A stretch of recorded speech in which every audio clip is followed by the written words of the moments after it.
having rosemary outside your door is effective in keeping mosquitoes out. So they actually don't like the smell or the smell of the oils of rosemary. So this house was actually technically a waterfront property. It was built in 1758, and at that time, the street right in front of the house is called Water Street because the water came all the way up to the street here. And so everything beyond where that brick house is, the park, and where the Welcome Center is there on the waterfront was all filled in the 1950s when they dredged the Albemarle Sound. And so they used that extra soil to build up the waterfront here. And so the house is named for the cupola that's on top of the roof. Cupola is just an architectural feature. It's a little kind of tower on top of the roof. This one originally had shutters. It now has windows on each of the four sides of the house. And so there's a story that the man who the house was built for, Francis Corbin, would sit up in the cupola, look out over the water, count the number of ships coming in, and calculate how many taxes they owed him, since that was part of his job. That's a story, of course, which I can totally believe.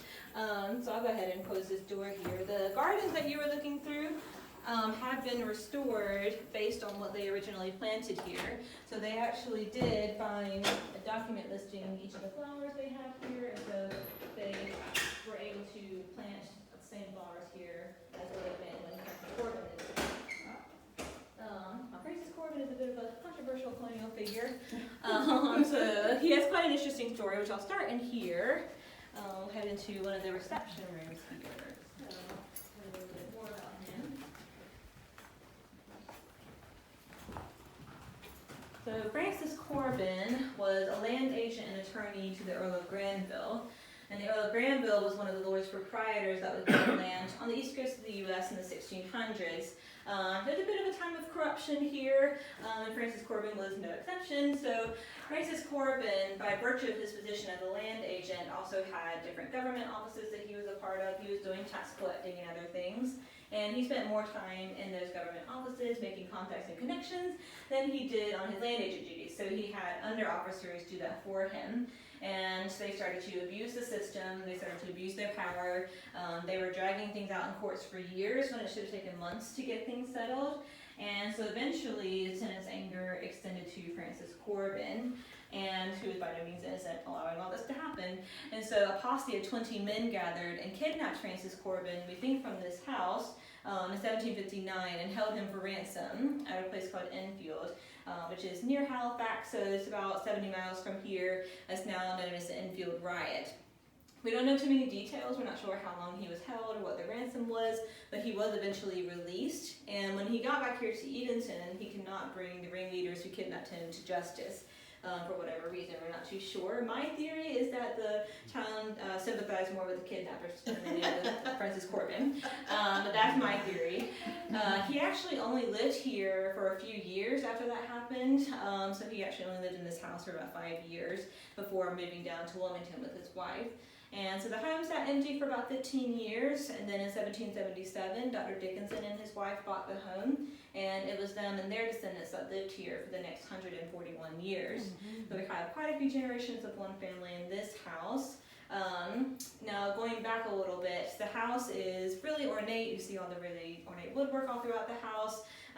There's really no expense spared on building this house, and Francis Corbin really wanted it to be a place to kind of show off his wealth and be an intimidating space, as it would have been for Yeoman farmers who really weren't familiar with this kind of wealth. They come in and would be intimidated by it.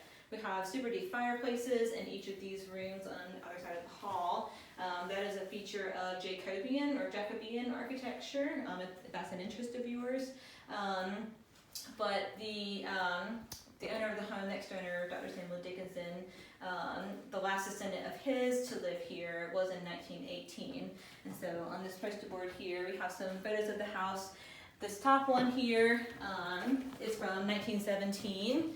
And you can see the house is kind of in disrepair here a little bit. It's a bit overgrown. The last descendant here was Miss Tilly Bond. And she, at the time, was running this as a boarding home. She was renting out rooms throughout the house. She also was trying to bring in money in other ways by selling furniture around the house, selling antiques. She was also selling land around the home, and she did up to about 10 feet on all sides of the house. And so behind the house at one point you can see there was a Goodyear tire, which is where the kitchen garden is behind the house now. So Miss Tilly Bond was essentially bought out, if you will, by the Cupola House Association. I will actually continue her story across the hall unless you guys have any more questions.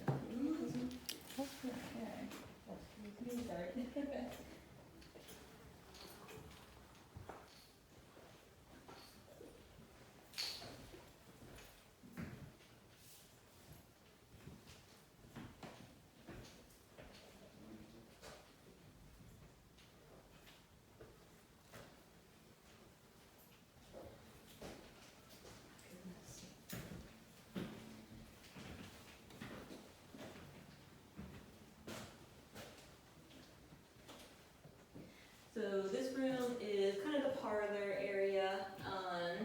That's one thing I meant to mention on the other side of the house. But Francis Corbin, this house was kind of built for him as a land-based office / home. So down here would have been kind of reception rooms, and then upstairs with apartments for the family. So this room would have been their entertaining room, where they could have guests who would dine here in the room. Continuing Miss Tilly Bond's story, this is in the 19-teens when she was selling all this furniture and antiques, and so word got out to the Brooklyn Museum of Art in New York that she was selling all these really cool, priceless antiques. And so they sent a man down here to offer her a price that she could not refuse on all of the woodwork in the house. So she sold all of the woodwork, that means the walls, the cabinets here, the mantles, everything. And she didn't tell anyone in the town that she had done this. Maybe she was too proud or too embarrassed to admit it, but they didn't find out until they saw the first roll of woodwork being pulled out of the home. And so of course they were quite upset by this, and so they managed to band together and raise enough money to buy back the upstairs woodwork and the stairwell, but they were not able to save the downstairs woodwork, unfortunately. It had already been sold to the Brooklyn Museum for about $5,000, which in 1918 is a lot of money. It's a lot of money nowadays. So the Cupola House Association took over the home, gave Miss Tilly Bond a home to live in up the road here, and turned this into a house museum / library until the library was built next door in the 60s, and then turned it into a full living history museum, or living house, excuse me. So I have a picture here of the Corbin rooms in the Brooklyn Museum of Art. They are still there today. So in this photo is the original woodwork, and everything in here was reproduced throughout the 1950s and 60s. It's exactly the same. That's amazing. It is. Mm-hmm. You can see they reproduced the original color in this room. The sort of greenish color across the hall. They actually did that intentionally, so these two rooms would have been painted the same blue color, but that green color is what this color would have looked like if it were allowed to age 250 years, 200 years ago as the house is.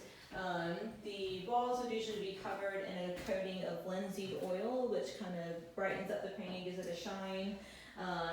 Linseed oil, of course, has a yellowish tint to it, so of course they were tying blue and yellow based green, and so that is the color they replicated across the hall. We have a reproduction of what would have been the original faux marbling. So this is actually wood painted to look like marble, and this is really typical even in the colonial period. Of course, marble was really expensive and hard to get, and so they were able to, it was a lot cheaper and easier to hire craftsmen to do faux marbling. And where did the stone come from in the back of the fireplace? Do you know? Oh, so that is a fireplate. I don't know the origins of that one, but since these fireplaces are so deep, the fireplates help with reflecting heat back into the room. This one has a nice pretty design on it, so there's one across the hall. There is another one upstairs as well. So the large fireplaces down here would have been wood-burning fireplaces, and so having the fireplace in the back would really have helped you save money and energy there. And upstairs would have been coal fireplaces. And this cabinet here is original Dickinson family china.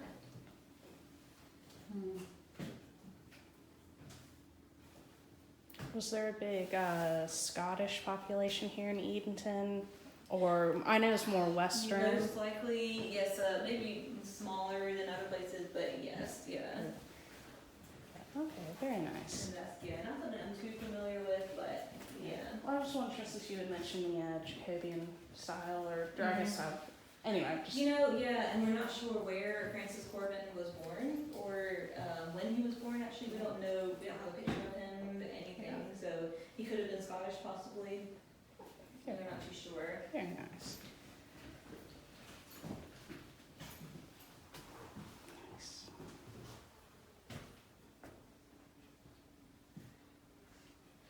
It's such a great color. Yes, I do love this color. This furniture, is this original?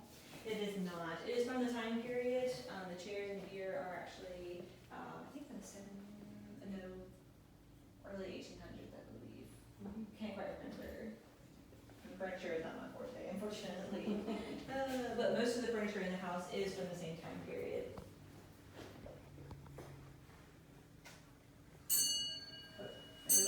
Let's see, is it really yours? Almost 7 minutes off. Alright, so across the hall we have lots of room on this floor.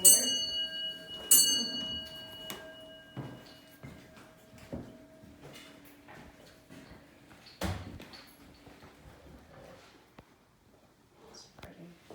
The clock that we heard chiming out there was actually brought back from Scotland by Dr. Dickinson. So his training was essentially going to Scotland for a few months, attending medical seminars and lectures, and then came back and apprenticed for about a year under a local doctor and brought that clock back there. Alright, so this is the original staircase. So this first step is going to be quite worn down, just so you're aware as you go up. We can head up the stairs.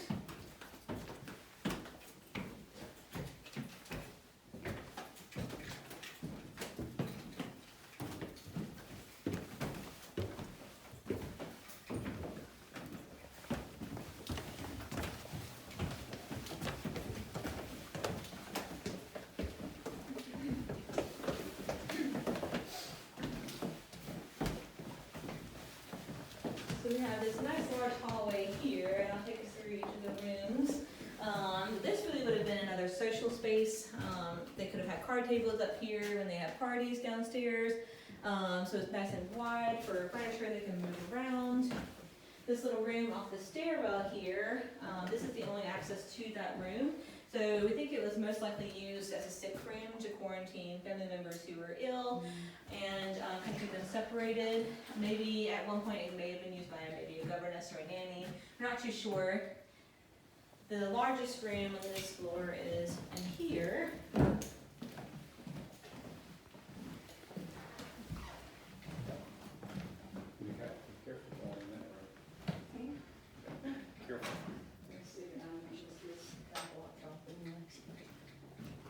So this room here we have set up as a bedroom. During the colonial period, rooms were wide and open so they could use them for multiple purposes.